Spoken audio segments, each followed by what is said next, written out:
Ini ada di tempat durian di Makassar, namanya Durian Olimpik Durian. Di sini duriannya itu banyak pilihannya. Terus dia harganya ada harga per kilo. Jadi kita terserah mau pilih durian yang mana, tapi harganya tuh per kilo. Tadi saya ambil yang 5 kilo itu sekitar 400.000. Ini ada di Jalan Sungai Sadang di Kota Makassar ya teman-teman. Lihat itu. Untuk parkiran di sini luas. Kalau teman-teman mau datang ke sini parkiran luas. Mau motor, mau mobil bisa ya.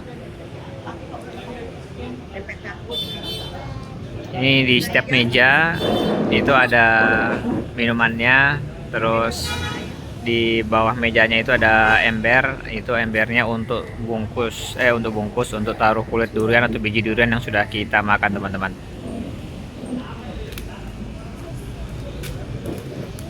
Di sini juga disediakan untuk untuk ininya air minum juga disediakan, ada wadahnya nih sama tisu ya teman-teman ya.